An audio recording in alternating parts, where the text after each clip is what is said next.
What's up and welcome to the video. Today we are talking about the Galaxy Z Fold 4, which I have had a ton of fun using recently. And if you watched our Z Fold 3 review from last year, you'll remember that I was a big fan of that smartphone too. Now in the video, I did mention a couple of things that I wanted to see Samsung improve on, and they definitely did make some improvements to this year's Z Fold 4. So they basically took what was already a fantastic phone and just made it fantasticer, and that's not even a word, even more fantastic. So let's jump into what Samsung improved on this year's model. And before we get into everything, Samsung, thank you so much for sending us this phone to review. Now, let's get started. Interestingly enough, the Z Fold 4 is slightly different from last year's Z Fold 3 dimensionally.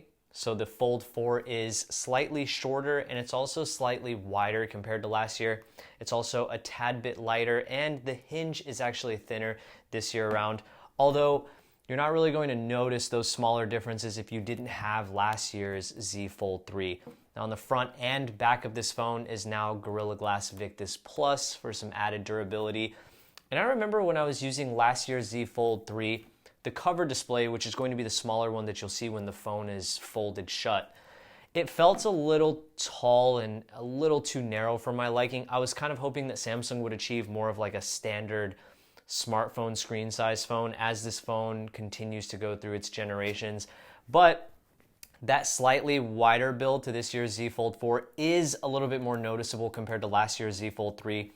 I wouldn't say it's exactly like using a regular smartphone still. You'll definitely still notice how narrow the display is overall. But whenever it comes to things like quickly reading through emails that you get, or maybe quickly reading and responding to some text messages, it still works plenty well. And it's really great to see it kept the same 6.2-inch screen size and the 120 hertz refresh rate. So in terms of like quality of the cover display, it's definitely there. I'm hoping to see Samsung continue to make it slightly wider. Now I mentioned that the hinge is also slightly thinner this year around, but that doesn't make the phone feel any less solid or durable, if that makes sense. As a matter of fact, the Z Fold 4 feels like ever so slightly tighter and just that much better well built compared to last year's Z Fold 3. And that's not to say that the Fold 3 was not a well built phone, because I never had any concerns in terms of like durability or thinking that the hinge wasn't solid enough last year either. So it's really great to see that even though there really weren't any like things that you could point at from a build quality perspective last year, Samsung still went ahead and improved the phone all around, and folding and unfolding the phone just feels super solid, especially compared to last year, which already felt super solid as well. So great job improving that aspect too. The star of the show here is still going to be the main display, and there weren't really too many improvements from like a hardware spec perspective, but that's because there didn't really need to be. It's still 7.6 inches, it's still super fluid, 120 hertz refresh rate, and it gets plenty bright, 1200 nits max brightness for the main display, which is great. And I will say this, and quite honestly, I think I got a lot of heat from last year's video whenever I made this comment, but I mentioned last year that I was hoping that Samsung would continue to improve the quality of the under-display selfie camera.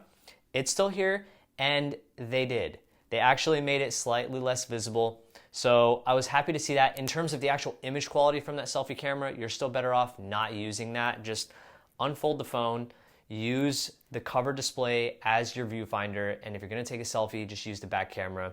Really, the biggest thing about having that under-display selfie camera is if you want to use it for video calls, so I get it, but I'm happy to see that Samsung improved the actual like quality of the cover. It looks a lot better this year around. Now, the crease is still there, and it's the same exact experience I had from last year. If you're looking at the phone dead on, you really can't tell. It's only when you kind of look at the phone from like an off angle, or if you let light hit it from an off angle, that you can definitely still see it's there. And in terms of feel, you get used to it really quick. Like last year when I had my Z Fold 3, it took me like maybe a couple of hours to get used to the fact that that thing was there. And it's the same thing this year with the Z Fold 4 as well. Where you're really going to notice it pretty continuously is if you've got like the Fold Edition S Pen and you're writing things on the screen. You'll notice as the tip of the stylus goes in and out of the crease as you're writing across the crease on the actual display. But either way, This phone is super clutch whenever it comes to so many different things. So for me, if I'm on the go and like I want to consume some sort of media where I'm like watching a sports game, football, basketball or something, and I just can't be in front of a TV or like my iPad Pro, something that has a much bigger screen, this is the phone I'm going to for media consumption, because the ability to open up a YouTube video and then unfold it and you have that massive display to watch a video on, plus those top and bottom firing speakers that are surprisingly good and loud whenever it comes to audio quality. That's just something that is still unmatched by like your traditional smartphone design. And even if you want to use it for multitasking, which is what Samsung really advertises this phone for, you can have like 3 different apps open in split screen mode and also stack like 2 or 3 more apps, maybe even more on top of that as like floating applications. So from a multitasking perspective, this phone is sick as well. I remember like my really cool moment with this phone, as lame as it's gonna sound, because you know I'm a grown adult, but I made an appointment to go see an eye doctor and they emailed me some documents to fill out. I was able to open up the cover display, fill out all the documents with a pen and print them out on the phone. That's so clutch, and it's not something you really find on like any other smartphone. So it's still just a mind-blowing experience. Samsung also upgraded the internals of the Z Fold 4, but that's kind of like a duh moment, right? Because it is the next generation of smartphones. But what I was happy to see is that the Z Fold 4 features the Snapdragon 8 Plus Gen 1 processor, which is actually even newer than a lot of the smartphones we've seen this year that come out that just have the Snapdragon 8 Gen 1. Now, the biggest difference that I've seen, obviously, performance is fantastic. It's beyond 2022 flagship level performance. It's great. I had no issues with that whatsoever. Where I did notice a difference, especially compared to my experience with last year's Z Fold 3, was in the battery life improvement. So the 8 Plus Gen 1 already has a slight bump in terms of performance and efficiency compared to the regular 8 Gen 1 that came out earlier in the year.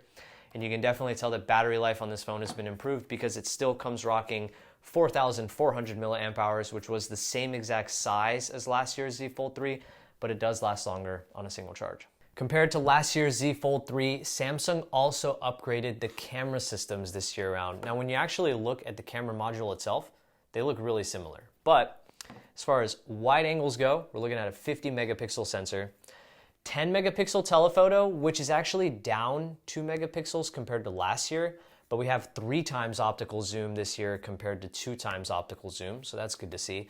And we are using the same exact 12 megapixel ultra wide as last year's Z Fold 3 as well.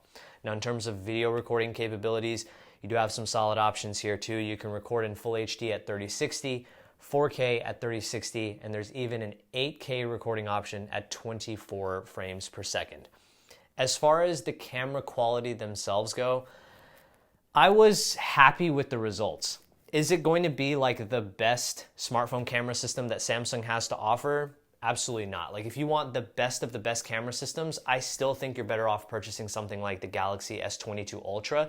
That phone is still in competition for best camera system of the entire year.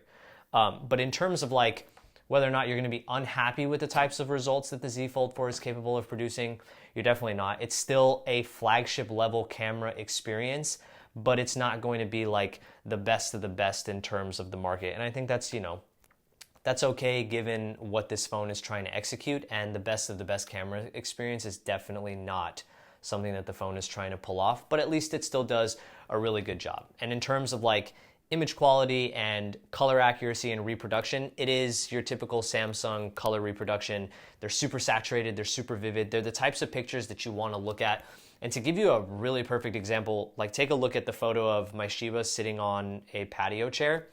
The cushions of that patio chair are not actually that blue in actuality. They're much lighter, but again, it just produces the type of photo that when you open it up, you're like, man, that is a beautiful picture. A lot of people are just going to look at it and be happy with the colors and the vividness of the actual photo itself. And detail is of course there, and it's still nice to see as well. So overall, good camera system, but you have better options even from Samsung if your priority is the best of the best camera experience. And all of this culminates into a package that is still the same exact cost as last year, $1,799 starting out, which is, that's also a mind-blowing aspect of this phone, right? Super expensive, and it's typically the case with like all of Samsung's phones whenever they launch. You're almost never, like, especially if you have a phone to trade in, you're almost never going to pay full price for this phone. So like when I was looking at pre-orders for this phone, I entered in the information for my S22 Ultra and Samsung offered me $1,000 for my S22 Ultra, which means I could have upgraded to the Z Fold 4 for like $799, which is actually not a bad trade-in cost. And then that doesn't even get into things like whether or not you go into a Verizon store or an AT&T store to see what kind of options they have whenever it comes to purchasing the phone. So yeah, it is super expensive. I would not blame you in the slightest if you were the type of person that's like, that's ridiculous, I'm not buying that. But if you're the type of person who can justify this phone's particular strengths for your use case scenario, it's still wild to me to be able to pick up a phone like this and unfold it to a 7.6-inch main display and be able to use it and fold it back up and still walk. There's still such a cool factor whenever it comes to foldable phones. Like this is the type of phone that if you're out in public and you open it up, you're probably going to get a lot of looks from a lot of people that are like, what the heck are you using that? Like, what is that type of phone? So expensive, but still just a super cool experience. And as always, if you enjoyed the review and you're new here, hit the like and subscribe button down below. If you're already subscribed, you know the deal. You're amazing. Thank you for showing up and watching. And I'll catch you guys in the next one. Peace. Like in terms of like the actual hardware of the main display, but that's because quite honestly, there didn't really need to be. It's still 120 hertz. It's still pretty.